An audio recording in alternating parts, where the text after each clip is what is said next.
A couple days ago, I broke the story of homosexual porn addict by the name of Fabio Foreign and a victim of black-on-black violence that goes by the name of Lil Tjay. Now, these are two rappers that are on the downside of their careers. They are no longer relevant in the rap industry. And by the grace of God, they were given an opportunity of a lifetime. They were given the opportunity to be on stream, one of the hottest streamers on the planet, to revive their bum careers. And so the homosexual porn addict and the victim of black-on-black violence ruined the opportunity because they couldn't put down the blunt for at least 15 to 20 minutes. It was a disaster. And everybody on the internet agrees unanimously.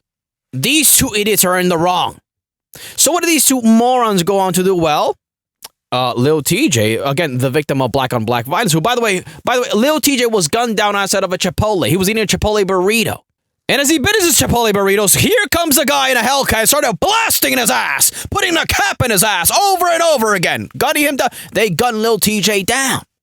Big, rough, and tough gangbanger Lil Tjay was gunned down in the streets.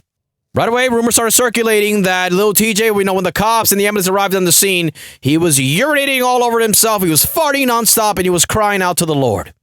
You see, he thought he was going to die on that fateful night. But he was rushed to the hospital, and by the grace of God, he survived somehow. Now, you're probably asking yourself, well, who gunned down Lil Tjay? Who would shoot at Lil Tjay and had him on the floor, little pissing and farting all over himself and crying out to the Lord? Well, the streets are saying it's no one other than A Boogie with the hoodie. Now, it's been years since Lil Tjay was gunned down and was a victim of black-on-black violence. But you wouldn't guess who's still out there just enjoying their lives, just living it up, driving fancy cars. In my S550, I'm speeding. My nigga, you wouldn't believe it. A Boogie with the hoodie. So you're telling me rough and tough gangbanger Lil Tjay gets gunned down by A Boogie's people. The hot bullets make him piss and fart all over himself all over the crime scene. And A Boogie's still prancing around and singing his beautiful melodies and driving around in S550 while he's speeding. And so cut to 2025, where Lil Tjay's given the golden opportunity to revive his bum career. And what does he do? He shits all over the bed. But after he shits the bed on that stream, and he sees the backlash he's getting all over the internet. I mean, everybody's literally shitting on these people. So he then goes on and does an interview about the whole situation. He goes like, well, honestly, I don't like the way that nigga asked me to put the blunt out. Black Boy Max told me, hey, please stop smoking in here. We can't smoke in here. I appreciate you. And I don't like his tone. And honestly, I was going to slap the shit out of him.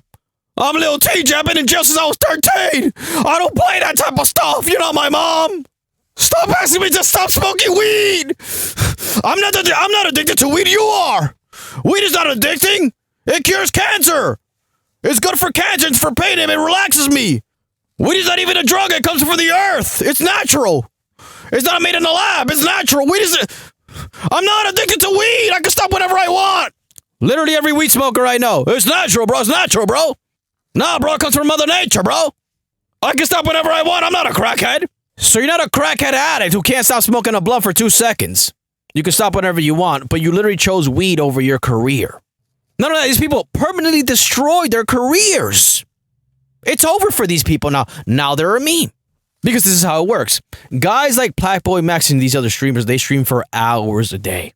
And there are people out there, thousands of people that watch these people for hours a day and hours upon hours. And they'll leave the stream playing in the background. It's just playing nonstop, and they're listening to the entire stream. They watch the entire stream. They watch all the clips. And so they become fully invested into these streamers. Now, let's say Black Boy Max, I'm sure he has more. He has 2,000 hardcore fans. They comment in all his videos, all the clips. They're always coming. They're reposting the clips. 2,000, just 2,000 people. And these 2,000 hardcore fans saw you disrespect Black Boy Max by blowing smoke in his face after he respectfully asked you to stop. Please, you're going to destroy the Airbnb. We're going to get kicked out, and the stream is going to be over. Please stop smoking your blunt, you crackhead. And then they see you acting super disrespectful and blow smoke in his face after he respectfully asked you to stop. Now these 2,000 hardcore fans are going to comment on all of your posts. Whenever you post something, they're going to be on your ass. Look at the engagement of Fabio Foreign's latest tweets. A lot of engagement, more than normal. A lot more, maybe 3,000% more engagement than the typical Fabio Foreign post. But go ahead and read the comments. They're calling him an old fart. Why is he 40 years old hanging out with 17-year-olds and teenagers? What's happening here? The guy has dentures on. People are accusing Fabio Foreign of having dentures on. You know the removable teeth that old people have? They put them in a cup at night when they go to sleep? People are saying that 504 has those type of teeth. And if you look at his teeth, I mean, it's not hard to believe. I mean, his teeth look out of place. Let's just be honest here. Go ahead. And they're supposed to say, hey, horse chopper, denture teeth. What happened, old timer? What happened to your real teeth? They're gone, or what happened? You should have been flossing. You should have been brushing after each meal. Now look at you. A 40-year-old walking around with convertible teeth. So it's funny, you got super disrespectful during a business opportunity, a great business opportunity. You got super disrespectful because, the number one priority in your life is marijuana. I mean, literally crackhead behavior. I wouldn't be surprised if 504 and Lil Tjay would literally slurp up a guy for a bag of weed. I mean, the way they destroyed their career over a blunt, I mean, it only makes sense. You'll suck off a guy for a blunt. You don't realize what 2,000 passionate people commenting negatively under your post over and over and over and over again does to your career. When people are unaware of what's going on and they go to your post and they see the song, they might even like the song. And then they look through the comments, this song is ass, this song is gay. To be honest, Fabio and Tjay, you guys could have kept this one in the hard drive. Matter of fact, delete this off YouTube. You guys could have kept this one. Now that starts to create a narrative. This song sucks. Every song sucks. Fabio Foreign has dentures. Fabio Foreign is 40 years old hanging out with teenagers. Lil Tjay got gunned down by A-Boogie's people and A-Boogie's still driving around at S550 with no problems.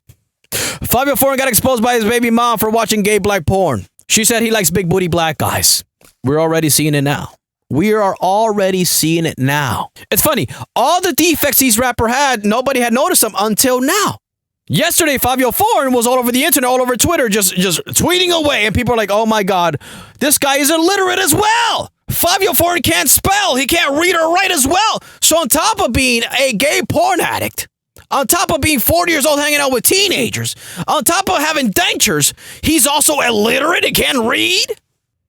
Do you see how bad it gets? Do you see how easy it is to destroy a rap career? Let's be honest, when you're a rapper, what's most important when you're a rapper? You can make the shittiest music. You have to have some sort of aura. There has to be some sort of presence about you. But when that aura starts to diminish, when that aura gets sucked away from you because of your stupidity, now what else do you have? No matter how good the music is, it's going to be almost impossible for you to come back. Look at Meek Mill. Meek Mill is a joke. Meek Mill still makes good music. But Meek Mill has been destroyed over and over by academics and all these other people nonstop. And now no matter how hot the song is, nobody wants to hear. Nobody has time for Meek Mill anymore. His time has now ended as a rapper. His career as a rapper has completely and totally been destroyed. And it's so bad it's gotten to the point where Meek Mill's having schizophrenic thoughts about what's going on. He's on Twitter, guys, I'm going to get to the bottom of this. I'm going to hire a private detective and I'm going to find out who's behind this campaign against me. It's these bots. These bots are all commenting negatively about Meek Mill. It's 2,000 people, hardcore academics fans that are doing this stuff. It's 2,000 people. 2,000 people commenting on all your posts negatively. When you post a hot song and people go to see the song, they see the comments, shit is ass. Whack, this shit is... they put the shit emoji over and over and over again. And the person that watches it and sees the comments like, you know what? This song is kind of ass. When we really think of it, this song really is kind of ass. There goes his career. You want to know who else is happening to? Look at Lil Baby. Lil Baby was on top of the world. He ruled the rapper with an iron fist for a couple years. He was the biggest rapper on the planet, right next to Drake. Now look at him. He went to war versus academics, started disrespecting academics. Academics, just like Black Boy Max, streams for hours a day. People tune in for hours a day. The people that listen to academics all day long, they're invested into academics. Whatever academics says, they're invested into whatever he says. One day, after academics finds out he's been disrespected by Lil Baby, he decides he's going to go to war versus Lil Baby. He starts pointing out certain little things about it. He starts saying, you know what, this song is kind of ass. This new song by Lil Baby's trash. Lil Baby lost it. Lil Baby's washed now. Lil Baby just dropped an album. What was the reception like for that album? What was it? Go. Was it critically acclaimed? Were people praising the album? Amazing features, amazing songs? Everybody was talking about how Lil Baby is now washed. All the songs, every single one of the songs is trash on the album. That's what people are saying now. Let me ask you something. Who was the first one to paint that narrative? It was academics. Said it over and over on the streams. And his 1,500 to 2,000 hardcore fans started blasting out all over every social media platform. And now that's the official narrative. Lil Baby's career is finished. It's washed. It's over. You might as well retire now, Lil Baby, because it's over. You can never recover from this. Meek Mill, same story. Homosexual porn addict Stephen A. Smith, hairline, Fabio Foreign, same goes for you. Lil TJ, same goes for you. I mean, it's already starting. Go to their latest post. It's embarrassing. Lil TJ and Fabio Foreign getting dragged all over the internet. It's horrible. It's like a cancer. They mess with the streamer with hardcore fans, at least 1,000 hardcore fans. They're commenting and destroying you all over the internet, all over Twitter, and the posts are they're all going viral. And keep in mind, don't ever forget this was all over a fucking blunt of weed. You weed niggas are down bad, down to 50 points in the fourth quarter.